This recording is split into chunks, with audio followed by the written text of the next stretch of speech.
Hey, let's go. Late for Wow. Post-holiday Tuesday. no overlay tonight. On that note, welcome back to our show as we dive into the maddening world of closers. Anyone else have a bullpen pissing them off? Because I do. So we're going to call tonight a therapy session. But as we always do, we begin the show by asking you the question, where else would you rather be than right here? Pretend we're now coming on screen right now. Yeah, we're Really going live. Split Studios here at Fantasy Baseball Now, episode 39. Part of our show, part of the ball9.com podcast network. As we plow through our 72nd year of fantasy baseball, you can tell it's only our 39th podcast because, Hey, by the way, we're still looking for a producer. We are still looking for a producer. In addition to the therapy session that is bullpenning, start them, sit them as usual. Go get them, cut them, and a look ahead to next week. Feel free to like the show. Hit the like button, hit it on YouTube, follow us on Spotify, wherever you find your favorite podcast. I just started plowing through tuition for grad school, and if you could hit the like button multiple times and subscribe, that would be just fantastic. Fair enough. I'm about to have a telethon. What Jerry Lewis is doing. All right, so let's get right to it. I got to read a stat line. Yeah, please do, because it was fun. It was not. So let me set the scene for you, right? I'm scrapping. I'm trying to find a way to get this team into contention, 10th, 11th place. Just minding my own business, sleeping the other night. Woke up Saturday morning, 2:30-ish, had to expel maybe a couple of the coronas that I'd had the night before. And I decided, you know what, let's go check the live scoring and see how we finished up. Team Pugsley finished up the evening. And literally I thought I was seeing double when I read Jordan Romano, 28 pitches, 2/3 of an inning, 3 hits, 3 runs, a walk, 2 strikeouts.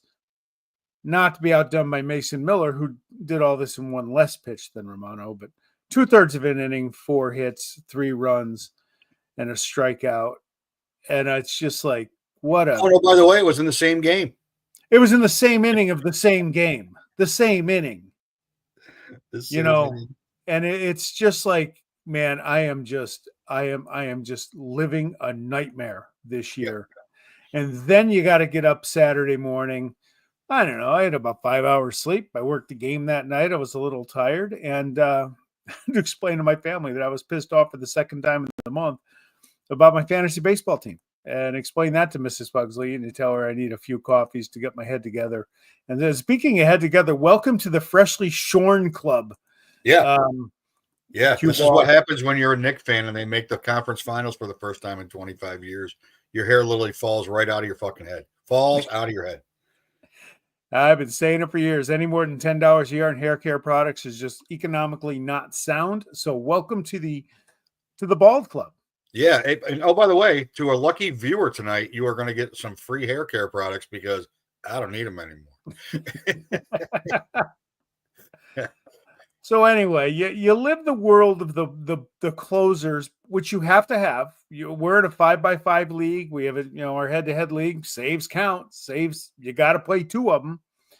So you have to have them. And I try and just tell myself, as nasty as my disposition was when I saw that box score, my general rule on closers is I don't care. They all get blown up. They're going to get blown up again. It's going to happen. Just get me saves. Get me saves. Yes. A question from the audience. On the right. Where was this fucking thought process during our draft when you pounced on Mason Miller 15 rounds before your purported, I hate closers, I don't take closers until the 12th round? The reason I picked him was I had the 12th pick of the first round. So 6th round for us. Keep 5. I had 2 keepers, Wheeler and Chris Sale on the pitching side. Knowing our league, I did not have a 2nd round pick. I'm like, if I don't take a closer there, and I love Mason Miller, he's one of my favorite players. If I don't take a closer, again, you got to know your league, know the guys you're going up against. If I don't take one, I'm going to be left for scraps for a number one closer by the time I picked in the middle or late in the third round. I was the 11th pick, the third.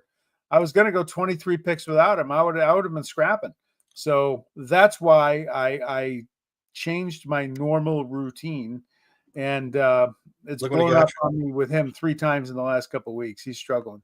You should consider a career in politics, because that's a great backtrack answer, isn't it? When the simple reality is that you were potentially at that point a little bit overserved and you panicked. That's what happened. No, I planned on taking Miller for weeks. Wow. Don't record this, because everything that comes out of his mouth is bullshit, apparently, because I don't understand it. So to help your family understand what the plight and your anxiety on Saturday, let's do a little therapy for you so you can get it out of your system. Thank you. And talk about this. So we're going to go to our preseason rankings. And this was look at this. Look at the graphics change since we started. So this is our preseason rankings since before the season started. Clase lost his job, now has it back. Devin Williams lost his job. Mason Miller, if there was another option, he might have got a little bit of a break. Diaz and Hader have been okay. Felix Bautista, Raisel Iglesias is just as prone to giving up 5 runs in an inning as anybody. Correct. Helsley's been really good. Munoz has been really good. He hasn't given up a run. 23 innings. Duran's been pretty good. They win by so many runs, they really have a save opportunity. Suarez has been fantastic. Ryan Walker, sometimes he's the closer, sometimes he's not. Hoffman's been mostly good. Yeah, and so here's the problem for me. Clase went in the first round. Miller went in the first round. I thought about Cassius even hates the closers. I thought about taking Williams in the second round, and I'm like, you know what? Screw it. I'll just grind away. The top 5 or 6 guys are going to go super early. Maybe I can steal Helsley. I know I'm not going to get Hader. They're not winning any games. So when you're not winning games, how good's your closer? Right. I thought Chris Martin was going to be the closer in Texas. That didn't work out.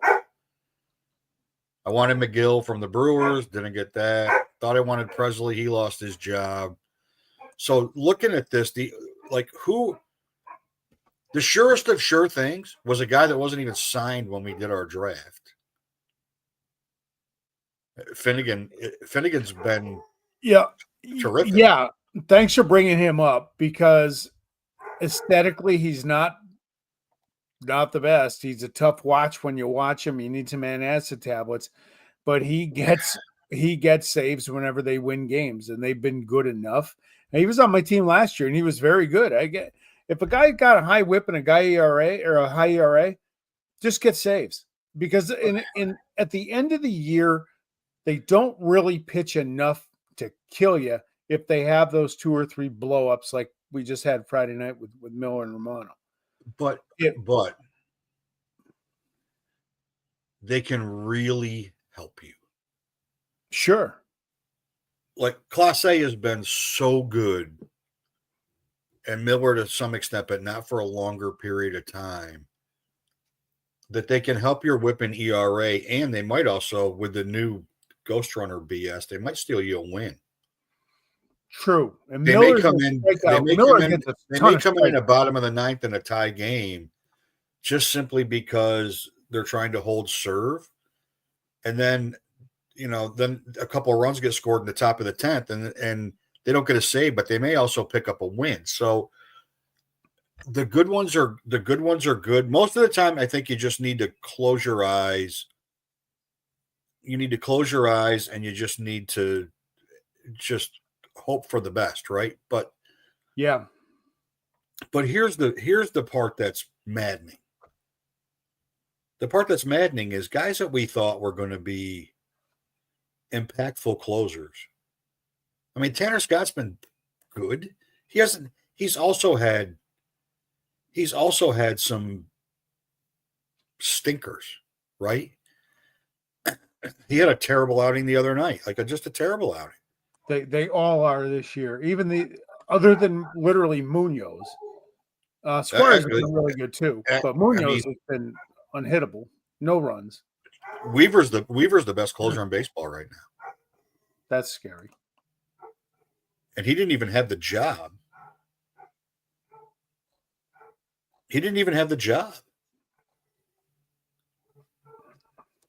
I mean, he just doesn't give up anything. I mean, Carlos Estevez has been really good. And I shied away from him because I thought Ursig would end up with that job because Estevez would blow up. Not the case. Yep. I mean, nobody knew who the closer was in Cincinnati. Emilio Pagan's been decent, right? He's been good enough. 99-year-old Kenley Jansen. Everybody thought that the Angels were going to be, as bad as the Rockies. Not the case. Yep. You never know what Tampa's doing, but Fairbanks has been really good. But, I mean, Romano wasn't the closer if Alvarado didn't get caught cheating like a dipshit. David Bednar's a disaster. Detroit's the best team in baseball, and they don't even have a real closer. They use Tommy Kahnle. They use West. They're doing whatever they do. The Diamondbacks still haven't figured it out. Ryan Presley's not the closer right now in Chicago. Yeah. But I don't know how long that's going to last. It's a fickle bunch. That's how I would characterize it. I mean, Chapman's been pretty good for the Red Sox, but they either win 18-6 or they lose 5-3. Yeah, but you're going to put your eggs in his basket for how long? You can't.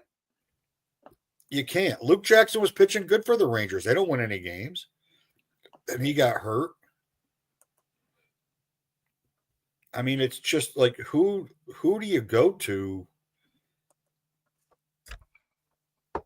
It puts you in a position where if you don't have the automatic guys, right? If you don't have like a Munoz, I mean, they've all blown saves. The only one, Edwin Diaz, is the only one that's perfect. He's 11 for 11, and Kenley Jansen's 11 for 11. But the Mets are funny. But for Diaz to only have 11 saves, like it's hard to have closers on. I mean, you need them, but then you put yourself in a position where you hurt yourself in other categories because when you're chasing saves, if you start chasing saves like the big man in Massachusetts who's loaded up on relievers, you sacrifice strikeouts. Yep. Severely. And potentially ERA and WHIP if one of those potentially, like I mean, if they pitch enough, if they pitch 3 times in a week, then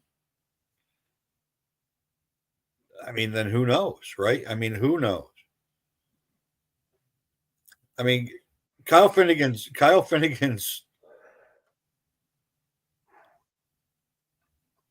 ERA, he's 15 of 18 in saves. He's pitched 18 innings. He struck out 17 guys. That's good. His ERA is 2.41 and his WHIP is 1.34. The WHIP's high, but you can live with it. The WHIP's high. Saved. I mean, Munoz has an ERA of 0. Yes. He's 17 for 19, which means he blew saves his blown saves have been in extra innings. And his WHIP is 0.71. He's got 28 strikeouts in 22 and 2/3 innings. But he's the best closer in baseball right now. That speaks for how hard it is to judge these closers. I had him ranked 9th. You had him 12th. I know as Yankee fans, we're so rotten spoiled. We're so spoiled from having the greatest closer in the history of baseball for such a long period of time. They had Raleigh Fingers, and I would bet, that Padres fans are to an extent too, though it's a little further removed from Hoffman than it is from Rivera. Yeah, Raleigh Fingers. That's the last time the A's were competitive. No, that's not true. Feels like it, but not totally true. That. It does feel like it. Feels like it. I mean, the Braves have underperformed, so Iglesias has been called on a little bit, but he's only got 8 saves, and his ERA is 5.75. Yeah, 5.75. Like, that's your closer? Yeah. Ryan Walker's ERA is 5.21. Iglesias has been terrible. I was unhappy when we got rid of our blown save -1 category, but you look at a guy like Iglesias, he's got 3 blown saves in his 11 chances. That's awful. That's just not a good. He was supposed to be elite, top of the shelf. And I think that my point in all this is, with closers, you got to understand they are who they are, and they're going to blow up, and you almost can't worry about it. Put a couple drops of Jack into your coffee the next day and help yourself ease the pain. But that's sound advice right there. Hey, that's solid. That is solid. We help people here. That's what I do. That's solid advice. That's what I just drop it in there. Little, like, part of me just wants it to go away, but head to head, it's a legit. I mean, when you play head to head, and my National League only league, saves and holds are weekly categories, and you need to win those categories to win the week. Yeah. I'm trying to do it with David Bednar, and I don't even know who my other.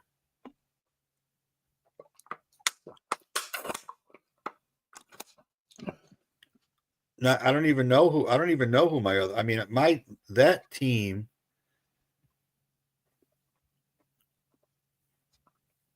And it's a National League only league, so it's no fun. I've got McGill, who's not getting a ton of save opportunities. I had Bednar and Presley. And Presley's getting me holds, but I went into the season with McGill and Piamps and Presley and Porter Hodge, thinking both of those teams would win enough games that I would get saves and holds out of that bullpen on the regular, and I couldn't get Piamps off my roster fast enough. And I don't know why on earth I still have David Bednar, but he's getting both. Yeah. But he's getting both, but they don't win any games either, so it's just a... Well, and there's another point to it. You brought it up earlier. When you start chasing categories, that gets tricky, right? So the big man this week, for example, is running 3 closers out there, all with 1 start each. So you don't have any 2 start guys and 4 closers. It's a bold move in May. He's got some ground to make up, which is what he's doing. He's transformed his team. He's done a great job. Yeah, but here's the problem. You could go 4 closers. You could have a team go 4-2 on any given week and get no chances for the saves. They could blow people out they could get their hitting shoes on for a week, right? With no save ops. So it's hard to do. And then if you do get a blow up, one of the reasons I like to go five starters, 2 closers in a 7-man pitching staff, because if a closer blows up on me, he's only going to pitch at 1 inning. You don't want the 2/3 of an inning and 6 hits and 5 runs. That's scary. Well, welcome to the big man.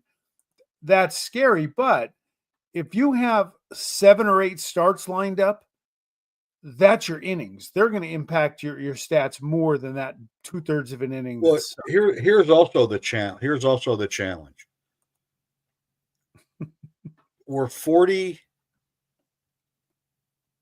strikeouts, 43 strikeouts. I'm in, I don't know fucking how, with Paul Skeens and Hunter Green, that I'm. And Jacob deGrom getting no fucking strikeouts in a start 0 for the first time in his career. Nice work. He's pitching. He is pitching. Stuff's fine. So I am in 9th place in strikeouts with 344. And second place is 387. So Who's you first go place? 3 closers, 4 one-start starters, and if somebody else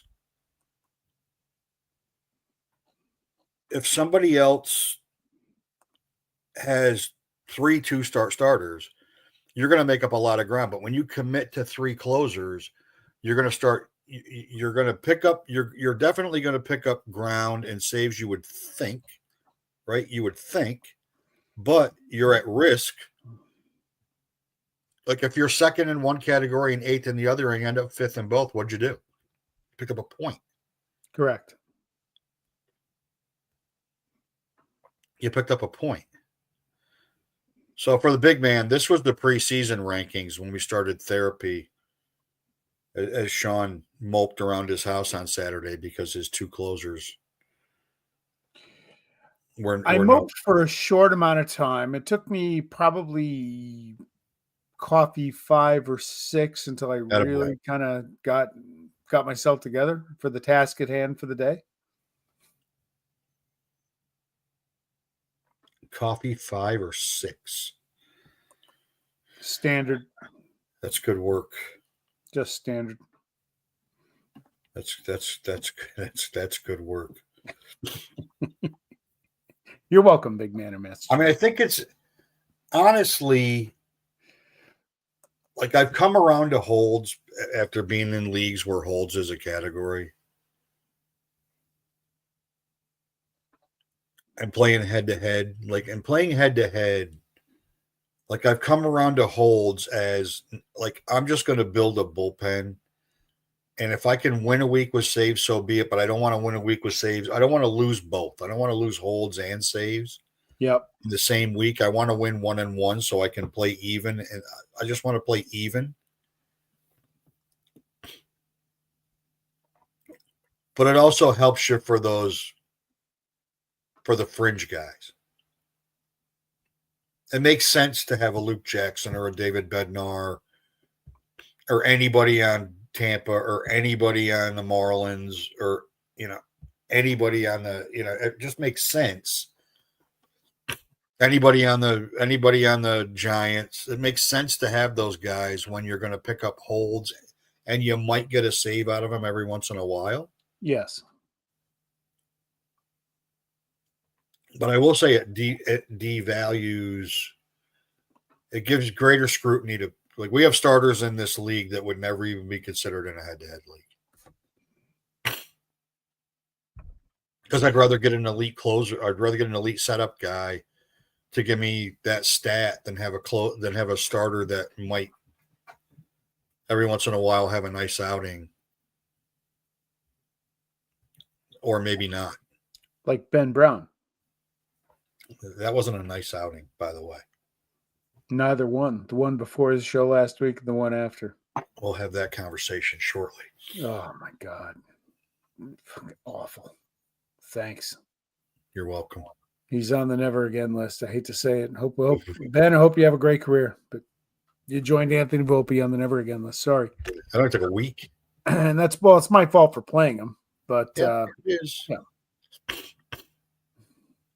Yep, like I say many times, it's your fault for trusting me in the first place. So there you go. I mean, geez, God forbid you'll look at that Marlin offense and who knew? Who knew? Who knew? Who knew? Marlins they got a nice little offense going there. They can't pitch. They got no bullpen. Careful. They got one pitcher. You'll hear about him very soon. And maybe 2, but not great. All right. So speaking of that, let's get off this category because this hasn't helped. This has actually made it worse. I thought it was going to be therapeutic, and I'm actually more pissed off. Yeah, it's the way it having goes. This conversation than I'm just not happy. But let's go to who's hot and who's not. And you may proceed, sir. Yeah, hell's frozen over. I put a Houston Astro in something good in me, and I hate the Astros. But Isaac Paredes, yeah, he's owned in 99%. He started in 88. He's a guy, I put him in the who's hot. You can't go get him. He's not on the wire, but maybe he's a guy to look at. Maybe you go trade for him. In the last 21 days, he's ranked 16th in CBS, 306, 7 homers, 17 RBIs, 15 runs, scorching hot. He's better than I thought he was right now. But yeah, he's a guy to look at. If you need a third baseman, call up the owner who's got him and go swing a deal. And then for me, it's Jake Berger. So he started off awfully, terribly, couldn't have been worse. They send him down. He comes back up 2 weeks ago, and in that 2 weeks, he's 265 with 2 homers, 9 RBIs, 5 runs scored, and a stolen base. He's down to 69% owned, and if I brought up our first big preseason rankings, he would have been on it for both of us. Yeah. He's only 54% started. They don't score any runs. He's going to play. But it looks like whatever when sometimes it changes scenery, and then for him there was a lot of conversation about stuff he was doing for a special needs child, and there was a lot of that transition of moving from one city to another is hard enough as it is, but then to bring a special needs child along with you, maybe it was more anxiety early in the season than it needed to be. But like right now, I like Jake Berger. And first base, last week I'd known Shanuel's a guy to pick up. I'll have another first baseman a little later. And first base is a scuffle position right now outside of 4 or 5 guys, and you might as well go grab them while you can get them. Uncle Ted, how are you this evening, our friend? Hello, Uncle Ted. I wish Uncle Ted was here for the closer conversation. His input would have been hysterical. And then who's not? Uncle Ted hasn't ripped us for having 2 right-handed hitters on the who's hot list. Holy Christ. Oh, how the mighty have fallen. Yeah. So Jorge Polanco, I thought I was one of the last holdouts to unroster him the other day. I just had enough. For his last 21 days, hitting a bulky 136 with 2 homers and 3 RBIs, doesn't steal. Oh my God. He still started in 46% of the leagues. You want to bench him and hopefully maybe he can catch it going again? Fine. I cut him because he's hurt. What's that? He's injured. He's got a quad or something again. Yeah, but he hadn't hit in weeks. No, he carried them for the first month. He was great. Thank you, Uncle Ted. He did fall apart fast, and I watched it happen on my active team. I had to go get Mr. Keith out of Detroit because second base is just woefully thin. But yeah, it's been a tough go with him, and I finally released him. He was great while it lasted, but yeah, I don't know. And for me, it's Gabe Arias, who he's multi-position eligible, so he does have some appeal. And he was tearing it up. And he's in like a 1 for 30. He's not playing every day now. He's down to 239 he's still got 4 homers, 20 RBIs, 22 runs scored. He's still 40% owned. I don't think I'd cut him. I don't know if at this point if I would cut him, but because multi-position eligible, second base and third base, like if you got second base, third base eligible guys, you want to hold on to them if you can, if you got a spot, because I mean those positions are a challenge to say the very least, but especially second base, it's terrible. It's not great. It's not great. People are starting to get their eye on DJ LeMahieu. That's not good. That's not good. What happened to second base? Tim Towle is probably the guy to go grab because he's eligible at second base. even though Marte's back. He got enough games while Marte was hurt. Yeah. So who do we go get? I love this one. A familiar name. I love this one. Listen, the On May smart 6th, guy, before he came off the DL, I said to go get him. the smart guy on the panel, the guy below me, told you 3 weeks ago to go scoop up Ryan Weathers. He has started in, what's that number? 59% of CBS leagues, only owned in 77%. Go get him. He's off to a great start back from the IL. 1.15 ERA, 0.89 WHIP, just about a strikeout an inning. Not going to win a ton of games being on the Marlins, but he's off to a great start. Go pick this guy up. He got to be worth a bench spot at the minimum, and get him in there if the matchup looks good. Go get Ryan Weathers. He doesn't strike a lot of guys out, but he's a low whip, low ERA guy, and Yeah. he competes. He's a competitor. And for me, proof that when you leave the White Sox, good things happen. And Gavin Sheets, who's first base and outfield eligible, in the last 14, he's only hitting 208, but he does have 5 homers. He does have 5 homers and 18 RBIs. I don't know how you don't pick him up right now. On the year, he's 274, 10 homers, 31 RBIs, 21 runs. He's only 50% owned. Yeah. And if you're looking at Gavin Lux, who plays most of the time, versus Gavin Sheets, who's taken JD Cronenworth right out of the lineup in San Diego, why would you not go get him? And look at that for Uncle Ted. Look at that sweet left-handed swing right there.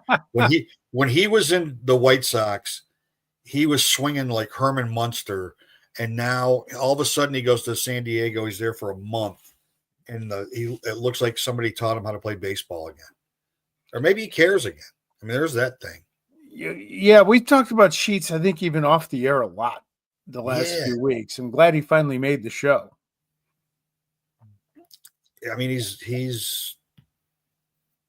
their offense is relatively inconsistent. Oh, shit. Sorry, Nate Eovaldi looks like he was removed early from his start. That's not good. No. Come on, Ted. Give us some Texas detail on what's going on. Give me an update on Eovaldi. He's in my lineup. And then to cut him, I can't help myself. But you go first. You could have paired this. You could have paired a who's hot or go get him with the cut him. Yeah, I'll start. Look, Sean Murphy, loved him in Oakland. Here he is, just getting done catching batting practice. He never really got going last year. I know this because I drafted him. He got hurt on opening day and missed, I think it was an oblique, which is never good. He never got going last year in Atlanta. And now this year it's the same song and dance. Last year was Travis d'Arnaud taking time away from him. Now it's Drake Baldwin.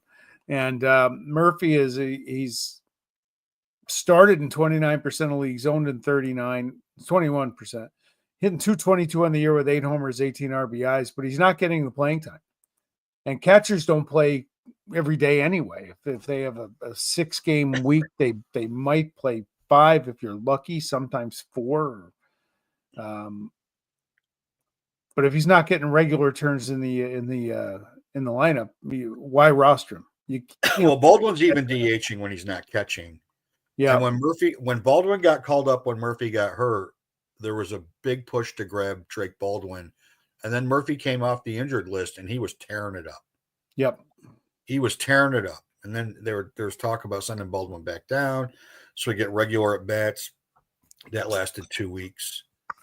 And yes, big man from Massachusetts. Oh, no, not Bello. That's what Red Sox fans should be saying when he's starting a game for them. You know what he's doing right there? He's praying he can throw a friggin' strike. In the last 2 weeks, he said he's 13 innings. He has struck out 14. a 2.31 WHIP, a 7.62 ERA. He's still 41% owned. I don't know why. They gave him a big contract. I don't know why. He's 15% started. I really don't know why. I don't know. Like, honestly, there's nobody else floating around out there. You can't go through the list of guys that we've ponied up over the last 3 weeks, which would have been Colin Rea. Well, not Zebby Matthews. I didn't want to bring that up because that didn't go well for you. No, cut him too. And like, clearly, boy, I'm looking at this. Here's our list of ads. Kyron Paris, Zach Veen and the Minders, Andre Payante, not so bad. Chase Dollander, no. Chandler Simpson, Nick Kurtz, yeah. Cade Smith, maybe. Andy Paez, yep. Colin Rea, mostly. Ryan Weathers, twice. Javi Baez, tearing it up right now. Evan Carter, nobody hits in Texas. Zebby Matthews, no. Nolan Shanduel. As opposed to our guys that we said we should cut. Severino, Jeffers, Romano, you emphasized that going in. Otto Lopez, Carlos Correa, Charlie Morton, Jeffrey Springs, Taylor Ward, who's going insane. He's on fire. That was he you. Is on fire right now. Sandy Alcantara, probably. Bogarts, no. Brady Singer, no. Tanner Houck, mysteriously hurt, which seems to be a new trend in baseball, that when you suck, all of a sudden you're injured. Christopher Morel, who bounced back this week. Zach Eflin, no. I mean, just no. At least we're doing better on that one. The other guys, but here's the thing. A guy like Kyron Paris, okay, you don't expect it to last forever. You ride the wave. That's the phrase I use a lot. Ride the wave while you can, because it's going to end with some of these guys. It's Bella would be a one on the Yankees. Hey, by the way, Evaldi exited the game right triceps fatigue. They don't expect him to miss any time. He got pulled after 39 pitches over 2 scoreless innings. That's not good. Thanks. Yeah, right triceps fatigue. Who's at the Yankee Medical that diagnosed that, and then he'll be Tommy John in an hour. That's not good. No, I need him. I need him. That's not good. It's not good. Strengthen the triceps, please. That's not good. In fact, I could put the entire Red Sox starting rotation on here except for Walker Buehler. And the only reason I wouldn't put Walker Buehler on here is because I like him too much. And because he struck out the to win the World Series last year? Not that, you dick. That's not why. And he got kicked out of a game for arguing a clear strike. And there was no hiding what he said from the replay. No. Like none. Lip reading 101. That's entry level first day stuff. Yeah. And Alex Cora. If you couldn't interpret that, you're out of class. Change your major. And they both should have got kicked out of that game. And they were both right to go as crazy as they went. Sure. Because that's just that was just as bad a call as I've ever seen. And I feel like there's a lot of that this year. There's a lot. Like, umpiring is bad. Really bad. Really bad. Like they're gonna vote. I guarantee you next year they're gonna get that pitch challenge. Yeah. Because they had it in spring training. I guarantee it. Because when they look at the statistics by the umpires this year and the number of missed calls and their statistical balls and strikes overview, they're gonna vote it in. Yeah. And the umps aren't gonna like it, but like it's either that or it's gonna be a robo ump, and you're just gonna be back there to call guys safe and out at home and keep the game moving. And either be better or watch your job go away. I hate to say it, but enough's enough. Agreed. So we look ahead to next week. As a reminder for this week, Sean had Hayden Birdsong, and I had Nick Martinez. And Sean's got the Cubs lineup, and I've got the Mets lineup. And this week you've got Max Meyer, who I love. I love Max Meyer.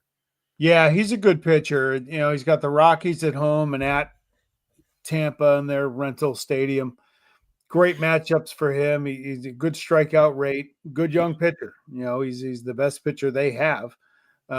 Two very agreeable matchups, which probably means he's going to go out and get blown up next week too, just because I put my stamp of approval on him. So Max, don't let me down, my friend.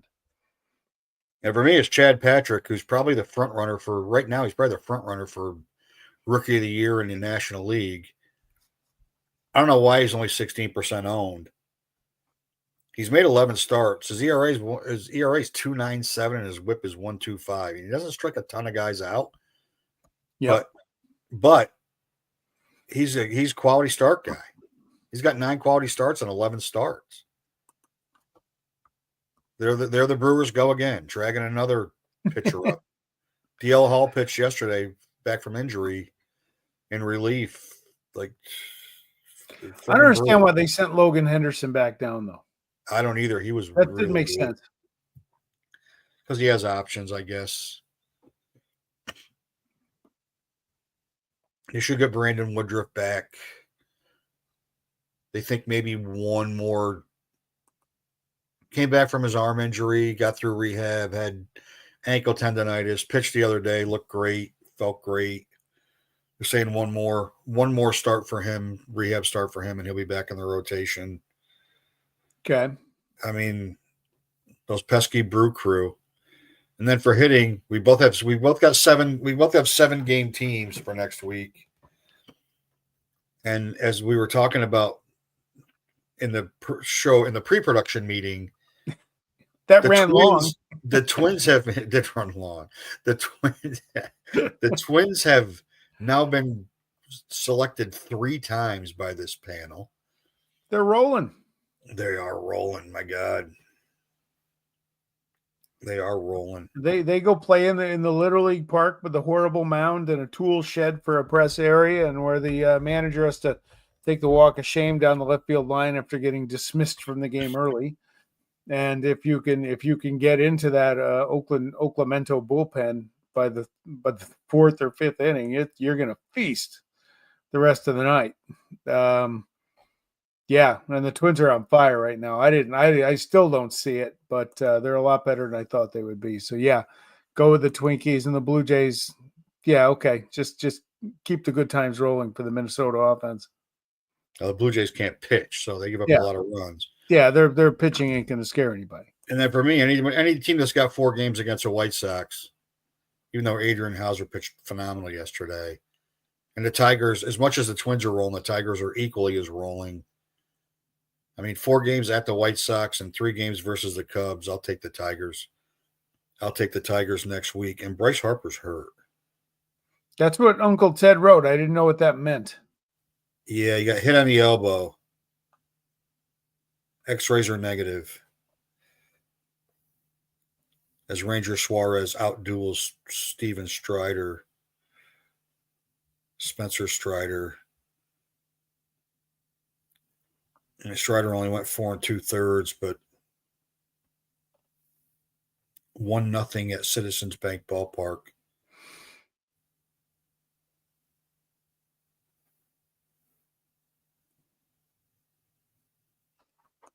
Well, I'm glad we didn't have JP Sears on guys to go get.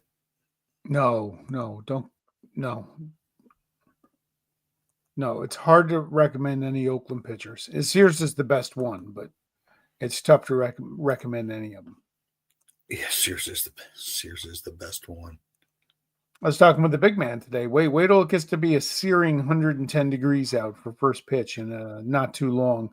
Next week. During a homestand. So it's only going to get worse. It'll be next week. The only thing that's going to get better is the material I'm going to need to tweet at the brass of the Athletics. They don't care. They should. They don't. They do. They care what I think. They don't even care what they think. I mean, that's the worst part about it is they don't even care what they think. No, they're a joke. They're a joke. It's just a mess, and it's not fair to the players. And changing stadiums has definitely had an impact on Butler and Rooker because they're not producing nearly as well as we would have thought. Yep. And Jacob Wilson, man, that dude can hit. He's great. I was looking at batting averages before. I was looking at batting averages because Ohtani homered again tonight, and he's up to 19.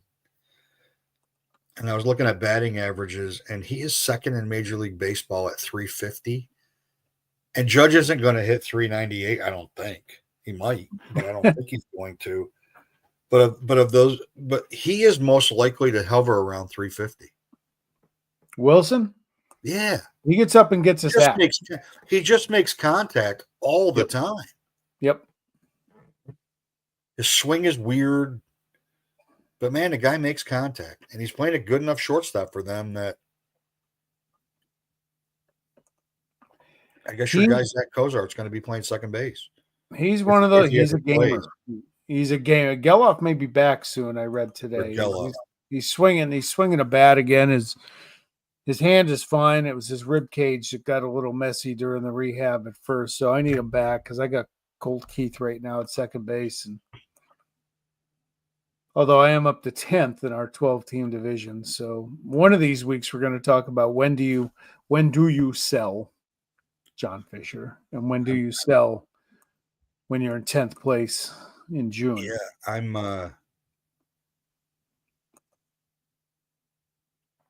been having that conversation daily. I'm just waiting on Jack Caglione call-up day so I could throw the confetti in the air. It's coming.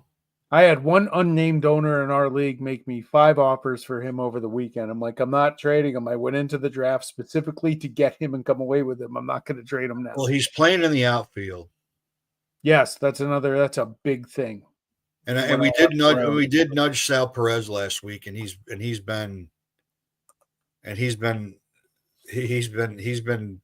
turned around a lot in the last week. But they've been playing Cangeloni in the outfield, and that looks like where he's good. I mean, that's where they need help. They need help in the outfield. And Pasquantino is productive enough, even though his batting average isn't great. And I'd love him to get outfield eligibility on a guy. Drafted him with the hopes that he would come up this year and become keeper quality next year. And I just traded for Vladdy Guerrero. I'd love to see Jack go get outfield eligibility. That'd be a game changer for me. Nope, the A's are on the board. Looks like Lawrence Butler just went yard. Yeah. Now they're only down 7-1. Only 7-1 in the 4th. That's early. Oh yeah, that's what I'm telling you. You get in the bullpen, they're going to give up 12-14 tonight. They got 7 off their best pitcher. Wait till the AAA guys come in and pitch innings 5 through 7, because that's never fun. But anyhow, I mean, all the rinky-dink money that they could have spent $3 or $4 million on 3 guys in their bullpen to make their. I mean, they've dropped like a rock recently. They've dropped like a rock recently. They were, hanging on. Now they're in last place, but they're still only 7 games out. That division looks like the Mariners are getting ready to run away with it, but those pesky Astros, and I still think the Rangers are going to win that division. I don't know why. I don't know what makes me think that they can't. Well, they're going to hit. I mean, their lineup is so good. They're too good of an offense not to hit the way to keep going the way they've been going. Yeah, but we've been saying that for a year and 2 months. Yeah, it's been a year and 2 months. I mean, they need Corey Seager in the lineup. That's clear, and he's got to stay healthy. It'll be interesting. We'll fix the Rangers on another show. It'll be interesting because Seattle, yeah, great pitching. The offense has been okay. They could run away with it because I don't think the Astros are any good. But I think Texas is better than what they've shown. So And the Tigers have a 5.5 game lead in the Central. in the best division and certainly in the AL, if not overall. Yeah, very possibly. Very possibly. And the Phillies have the best record in baseball. How about the Cardinals? I saw a stat over the weekend that crowds under 25,000 in 2024, 0. Crowds in the first 25 home games under 25,000, like 18 out of 25 games. Who is this? St. Louis.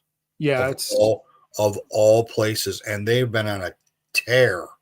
Yeah, they've been on an absolute tear, and people are still not going.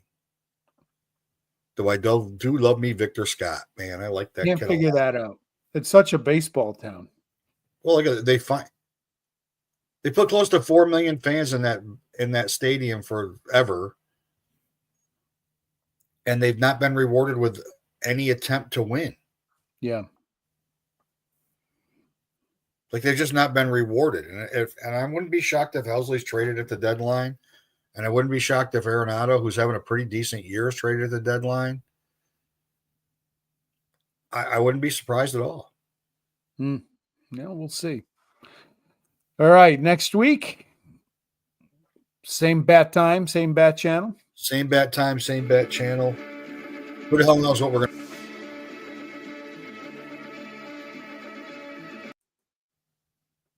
We'll figure it out. You got cut off there for a second on your mic. We'll figure out what we're going to talk about next week at some point. Yeah. What we know it'll be start them, sit them, go get them, cut them. A look ahead. We'll recap how we did with the look ahead. And, while you're watching this, thanks to everybody that joined us. Just subscribe, like, blah, blah, blah, blah, blah, blah, blah. Absolutely. One more comment to get here. As El Jefe's in Anaheim tonight watching the Yankees and the Angels after watching the Yankees put up 90 on the Rockies this weekend. Yeah, I want to talk to him, see what he thought of Coors Field. It's a nice stadium to go catch a ball game in. They're still worst team. They're going to be the worst team in the history of baseball, and they're still like 12th in attendance. Yeah, that's amazing. It sure is. Amazing. Sure is. All right, my man. All right, we're out. We'll catch you all next week. Thank you. And I'll probably still be whining about bad management decisions, even bad players letting me down. Yeah, probably.